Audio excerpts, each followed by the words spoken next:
Sir ನಮಸ್ತೆ ಎಲ್ಲರಿಗೂ. Online learn YouTube ಚಾನಲ್ಗೆ ನಿಮಗೆಲ್ಲರಿಗೂ ಸ್ವಾಗತ.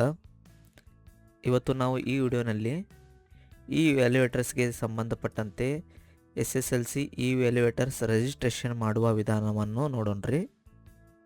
ಈ ಹಿಂದೆ ನೀವು ನೇರವಾಗಿ ಸ್ಕೂಲ್ ಲಾಗಿನ್ನಲ್ಲಿ ಈ ವ್ಯಾಲ್ಯೂಯೇಟರ್ಸ್ ರಿಜಿಸ್ಟ್ರೇಷನ್ ಮಾಡ್ತಾ ಇದ್ದೀರಿ. ಆದರೆ ಈ ಬಾರಿ ಏನು ಮಾಡಿದ್ದಾರೆ, ಈ ವ್ಯಾಲ್ಯೂಯೇಟರ್ಸ್ ರಿಜಿಸ್ಟ್ರೇಷನ್ನಲ್ಲಿ ಸ್ವಲ್ಪ ಬದಲಾವಣೆಯನ್ನು ತಂದಿದ್ದಾರೆ. ನಾವು ಹಂತ ಹಂತವಾಗಿ ಈ ಪ್ರೊಸೆಸ್ಸನ್ನು ತೆಗೆದುಕೊಳ್ಳೋಣ. ಮೊದಲಿಗೆ school login web page open ಮಾಡಿ ಲಾಗಿನ್ ಮಾಡಿಕೊಳ್ಳಿ. ಇದಾದ ಮೇಲೆ ಈ ವ್ಯಾಲ್ಯೂಯೇಟರ್ಸ್ ರಿಜಿಸ್ಟ್ರೇಷನ್ 2026 DPT ಆಪ್ಷನ್ ಬರುತ್ತೆ. ಈ ಆಪ್ಷನ್ನಲ್ಲಿ ಕ್ಲಿಕ್ ಮಾಡಿ ಅಲ್ಲಿ ಕೆಳಗಡೆ ಏನು Badri give access to teachers mobile number for DPT ಅಂತ ಇದೆ, ಹೌದಾ? ಅದರ ಮೇಲೆ ಕ್ಲಿಕ್ ಮಾಡಬೇಕು. ಅದಾದ ಮೇಲೆ ಒಂದು ಪೇಜ್ ಓಪನ್ ಆಗ್ತದೆ ರೀ. ಅಲ್ಲಿ ಏನು ಮಾಡಬೇಕು, ಟೀಚರ್ಸ್ ಆಧಾರ್ ಕಾರ್ಡ್ಗೆ ಲಿಂಕ್ ಇರುವಂತಹ ಮೊಬೈಲ್ ನಂಬರನ್ನು ಇಲ್ಲಿ ಎಂಟ್ರಿ ಮಾಡಬೇಕು ರೀ. ಓಕೆ, ಎಂಟ್ರಿ ಮಾಡಿ ಸಬ್ಮಿಟ್ ಅಂತ ಕ್ಲಿಕ್ ಮಾಡಬೇಕು. ನೆಕ್ಸ್ಟ್ ನೀವೇನು ಮಾಡಬೇಕು, KSEEB ಮೇನ್ ವೆಬ್ಸೈಟ್ಗೆ ಹೋಗಿ ಅಲ್ಲಿ SSLC ಪೋರ್ಟಲ್ ಅಂತ ಆಪ್ಷನ್ ಇರ್ತದೆ, ಅದರ ಮೇಲೆ ಕ್ಲಿಕ್ ಮಾಡಿ.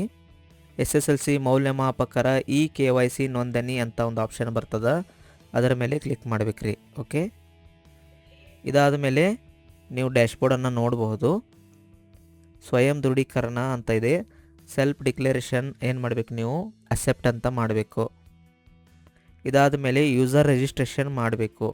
ಇಲ್ಲಿ ಯೂಸರ್ ನೇಮ್ ಅಂದರೆ ಮೊಬೈಲ್ ನಂಬರನ್ನು ಎಂಟ್ರಿ ಮಾಡಬೇಕು.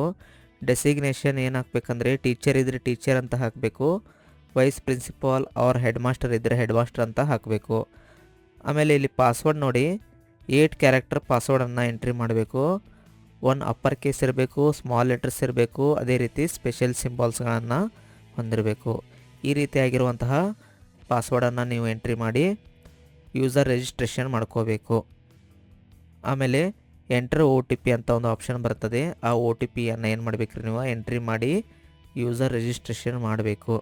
ಇಲ್ಲಿ ಯೂಸರ್ ರಿಜಿಸ್ಟರ್ಡ್ ಸಕ್ಸಸ್ಫುಲ್ ಅಂತ ಒಂದು ಮೆಸೇಜ್ ಬರ್ತದೆ. ಓಕೆ, ನೀವು ನೇರವಾಗಿ ಲಾಗಿನ್ ಮೇಲೆ ಕ್ಲಿಕ್ ಮಾಡಿ ಯೂಸರ್ ನೇಮ್ ಅಂದರೆ ಮೊಬೈಲ್ ನಂಬರ್ ಹಾಗೂ ಪಾಸ್ವರ್ಡನ್ನು ಎಂಟ್ರಿ ಮಾಡಿ ಲಾಗಿನ್ ಮಾಡ್ಕೋಬಹುದು. ಆದರೆ ಇಲ್ಲಿ ಸಮಸ್ಯೆ ಇದೆ ಅನಿಸುತ್ತೆ.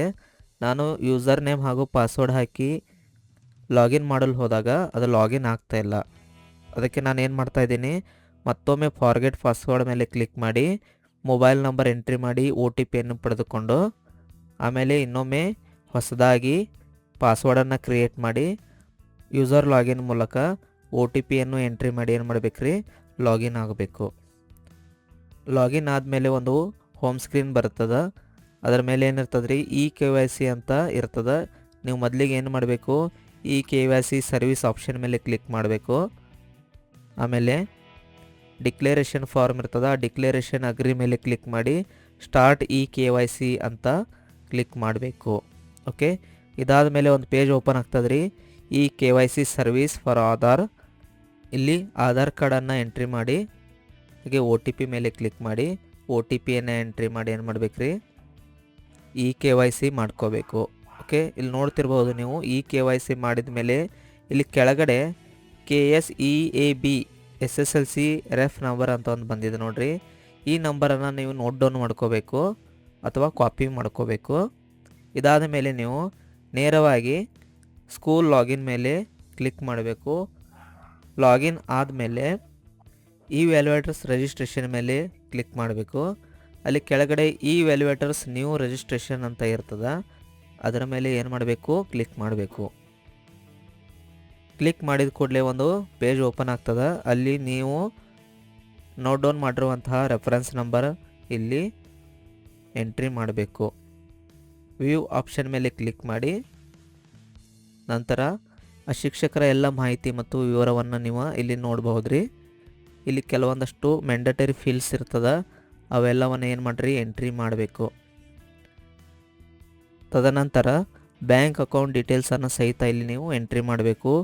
ನೀವು ಇವ್ಯಾಲ್ಯೂಯೇಷನ್ ಮಾಡಿರುವಂತಹ ಹಣವನ್ನು ನೀವು ಇಲ್ಲಿ ಎಂಟ್ರಿ ಮಾಡಿರುವಂತಹ ಬ್ಯಾಂಕ್ ಅಕೌಂಟ್ಗೆ ಡಿಪಾಸಿಟ್ ಮಾಡ್ತಾರೆ. Okay, next get OTP option ಮೇಲೆ ಕ್ಲಿಕ್ ಮಾಡಿ OTPಯನ್ನು ಎಂಟ್ರಿ ಮಾಡಿ. ಇದಾದ ಮೇಲೆ ಈ ವ್ಯಾಲ್ಯೂಯೇಟರ್ಸ್ ಫೋಟೋ ಆ್ಯಂಡ್ ಸಿಗ್ನೇಚರನ್ನು ಇಲ್ಲಿ ಅಪ್ಲೋಡ್ ಮಾಡಬೇಕು. ಸೈಜನ್ನು ಕೊಟ್ಟಿದ್ದಾರೆ. ಫೋಟೋ ಸೈಜ್ 2280 KB ಇರಬೇಕು. ಅದೇ ರೀತಿ ಸಿಗ್ನೇಚರ್ ಸೈಜ್ 2250 KBಯಲ್ಲಿ ಇರಬೇಕು. ನೆಕ್ಸ್ಟ್ ಇವ್ಯಾಲ್ಯೂಯೇಟರ್ಸ್ ಡಿಕ್ಲರೇಷನನ್ನು ನೀವು ಕೊಡಬೇಕು. ಬೆಂಗಳೂರಿನಲ್ಲಿ ನೀವು ಇವ್ಯಾಲ್ಯೂಯೇಷನ್ ಮಾಡ್ತಾಯಿದ್ದೀರಿ ಎಸ್ ಅಂತ ಕೊಡಬೇಕು.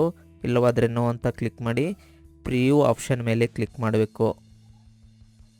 ಇದಾದ ಮೇಲೆ ನೀವು ಇಲ್ಲಿ ಇವ್ಯಾಲ್ಯೂಯೇಟರ್ಸ್ ರಿಜಿಸ್ಟ್ರೇಷನ್ ಆಗಿರುವಂತಹ ಒಂದು PDF ಫೈಲನ್ನು ನೀವು ಇಲ್ಲಿ ಡೌನ್ಲೋಡ್ ಮಾಡಿಕೊಂಡು ಪ್ರಿಂಟೌಟ್ ತೆಗೆದುಕೊಳ್ಳಬೇಕು. ಓಕೆ, ಇವೆಲ್ಲ ಪ್ರೊಸೆಸ್ ನೀವು 5 ನಿಮಿಷದಲ್ಲಿ ಮಾಡಬಹುದು. ಓಕೆ, ನಮ್ಮ ಈ ವಿಡಿಯೋ ಇಷ್ಟವಾದಲ್ಲಿ ದಯವಿಟ್ಟು ಲೈಕ್ ಮಾಡಿ, ಶೇರ್ ಮಾಡಿ, ಅದೇ ರೀತಿ ಸಬ್ಸ್ಕ್ರೈಬ್ ಮಾಡಿ. ಈಗಾಗಲೇ ನಾವು ಹಲವಾರು ವಿಡಿಯೋಗಳನ್ನು ಅಪ್ಲೋಡ್ ಮಾಡಿದ್ದೀವಿ, ಅದನ್ನು ಸಹಿತ ನೀವು ವಿಸಿಟ್ ಮಾಡಬಹುದು.